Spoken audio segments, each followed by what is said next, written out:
Brought to you by Digicel, Barbados' fastest 4G network. Discussions over businesses refusing to honor any national shutdown order. Surveying continues in the aftermath of Matthew. And in sports, Captain Holder says the top 4 batsmen must perform if the Windies are to beat Pakistan in the ODIs. The CBC Headline News, brought to you by Digicel, Barbados' fastest 4G network. Credible, balanced, committed. This is the CBC Evening News.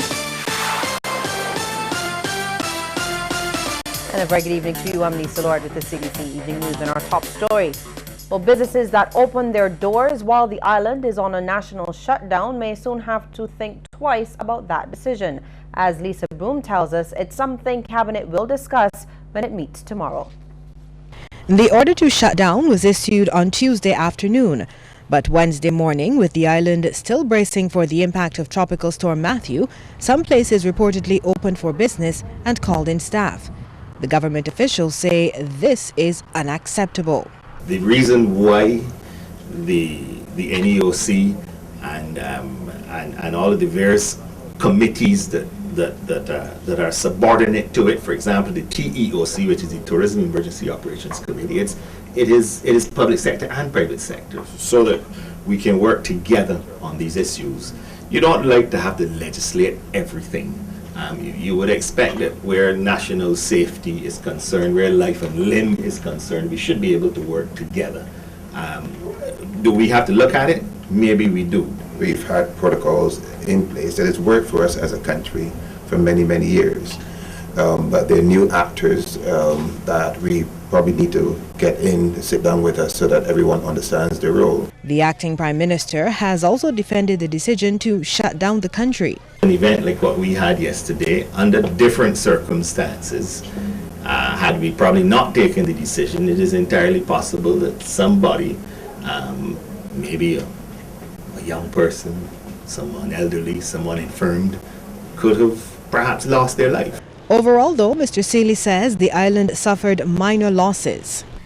As at 8 o'clock, we only had 63 reports at the NEOC. 24 were fallen trees, 7 related to utility poles, 9 reports of power outages, and 9 reports of damage to houses, and 8 reports of flooding across the island.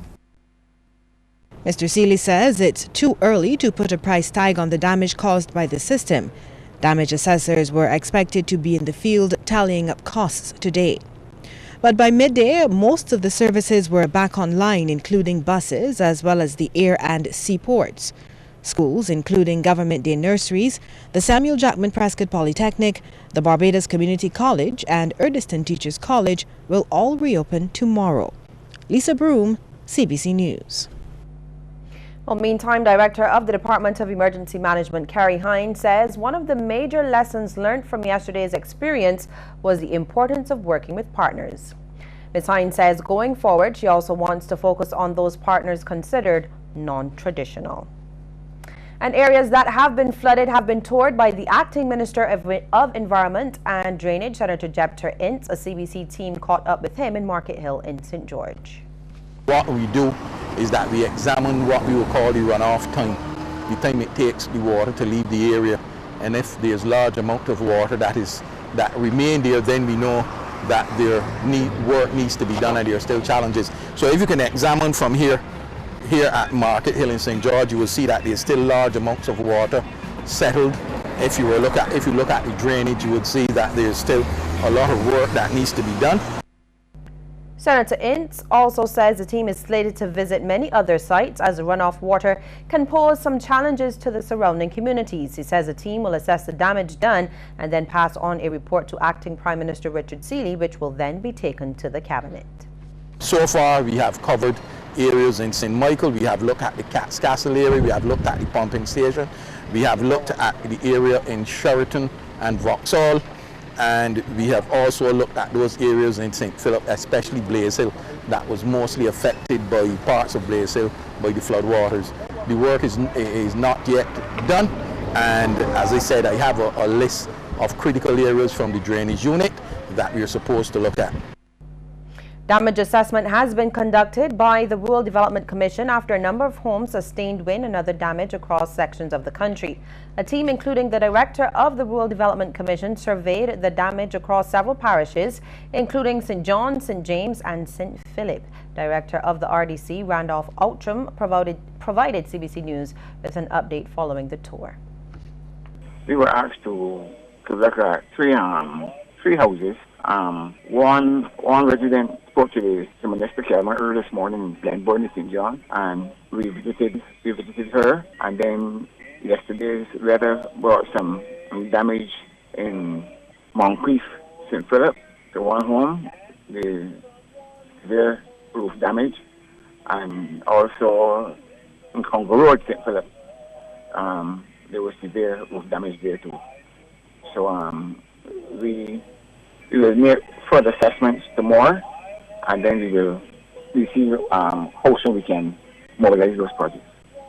And for the Skeets family from Pori Springs in St. Thomas, whose home was damaged by a tree twice, more recently just a few weeks ago after a golden apple tree fell on it, Matthew's winds were a triple whammy. It blew away the covering, resulting in water damage. But despite this setback, the RDC has sent a team to assess the damage and is promising some assistance.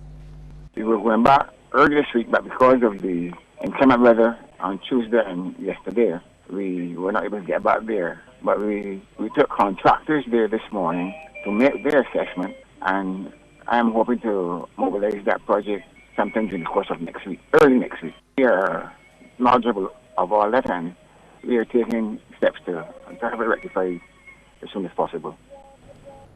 And as if persistent water outages weren't enough, residents of St. Bernard's Melvins Hill in St. Joseph found themselves cut off by a fallen tree. Kishmar St. Juice has the details.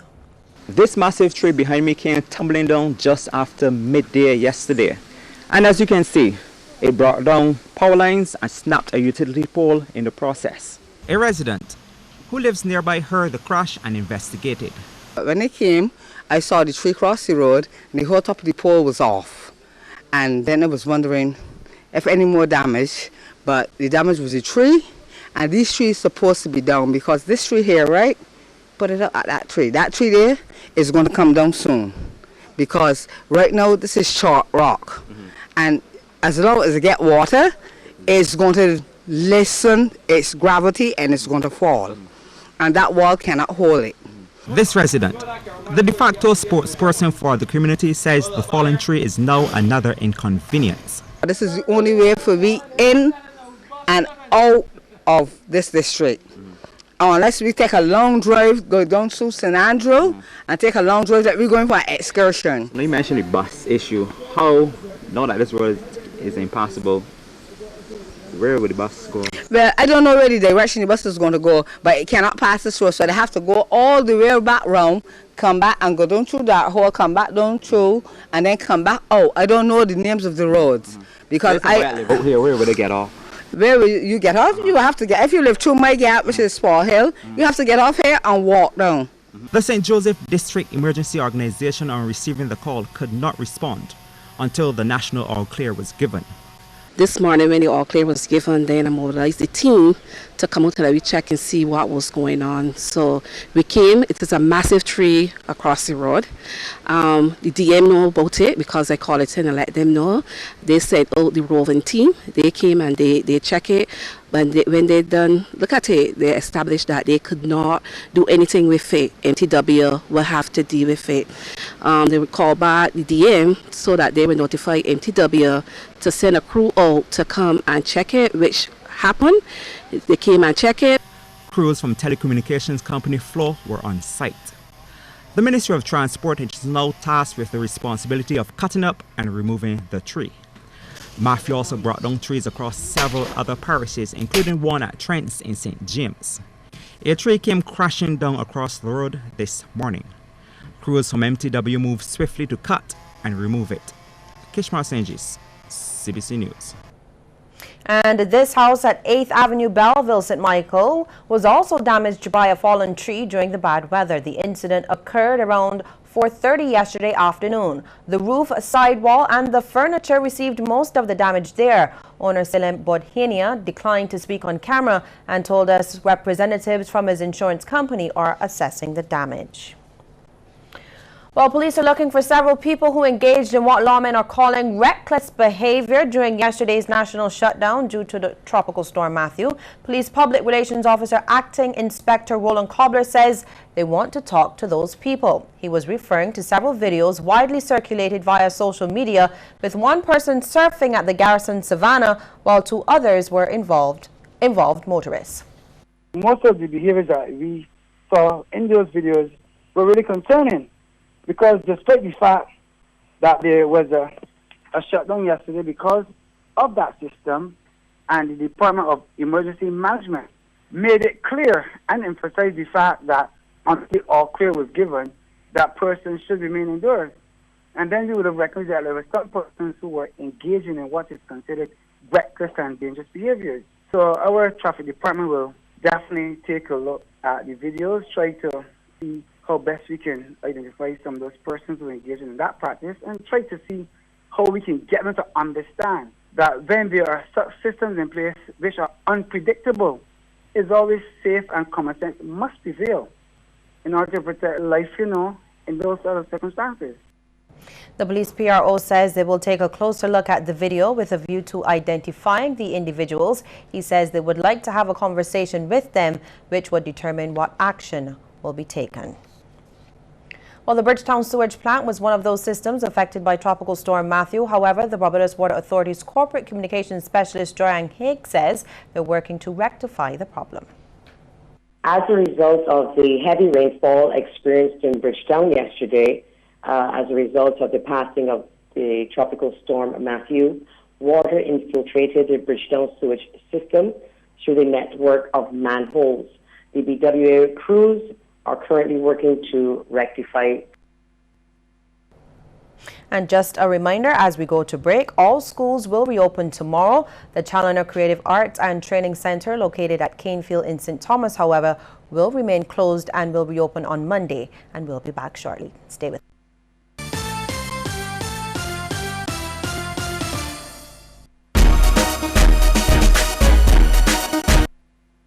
Don't let your data experience slow you down. Step up to Digicel, Barbados' fastest 4G network, more than twice as fast as the slow network. Get more with Digicel.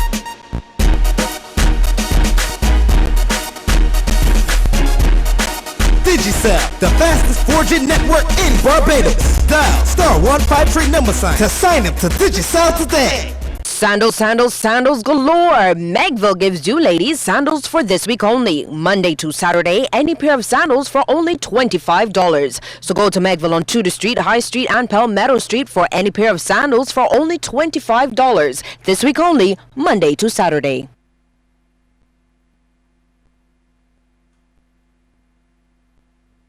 Peoples, we store just got even better. Come on in. Come down to the new renovated People's Market in Tudor Bridge with bigger aisles and even more in store. All your general grocery needs.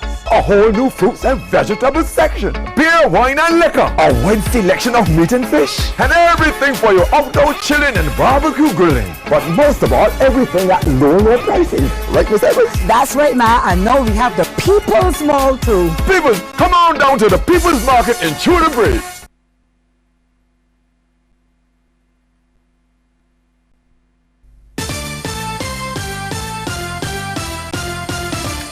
A call has been made for a comprehensive reintegration program for ex-offenders. This from criminologist Yolande Ford. She says we should be doing everything possible to keep our young people out of the justice system. Ms. Ford was presenting a lecture sponsored by the Men's Health Educational Group on the topic, how and why crime raises its ugly head and what can we do about it. For ex-convicts, she says the emphasis should be on giving them the means to rejoin society and be productive.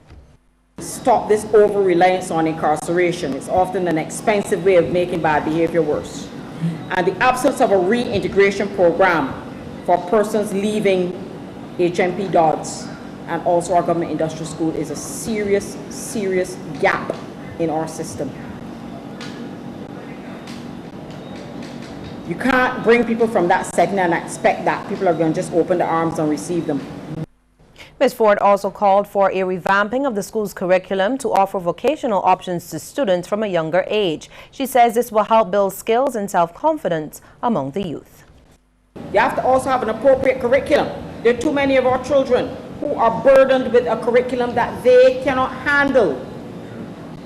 Okay, and then when you are in third or fourth form and they have perpetually failed, we says, well, you know, we better let them do a little technical subject, a little leather craft and gardening and see. But you know what? That's too late. It's too late. We need to have a curriculum that every child can achieve some success at an early stage. Well, come October 12th, Barbadians will be treated to a glimpse of history as the Springer Memorial Secondary School recreates the historical 1979 human chain link.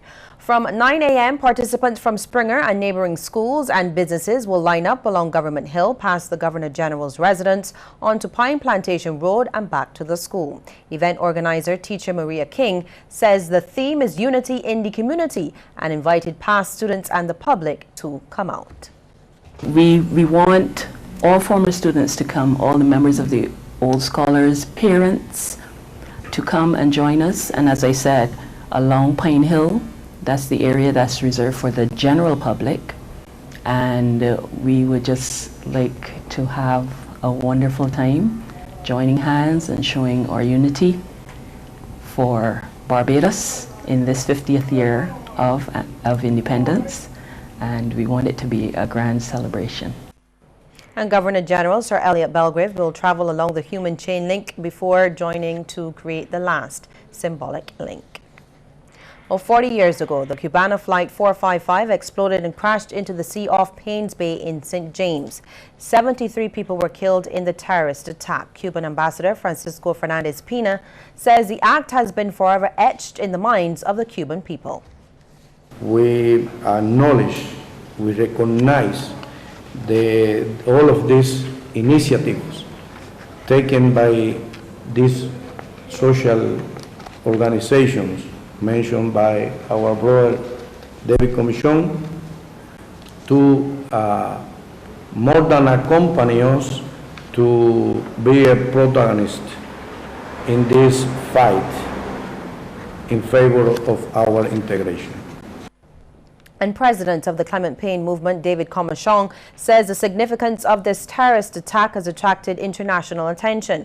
There will be a week of activities that will include the launch of an international campaign to have the United Nations declare October 6 an International Day Against Terrorism. Mr. Comachon says there will be a panel discussion at the University of the West Indies Gayfield campus to commemorate the Cubana airline bombing, which will feature delegates from overseas.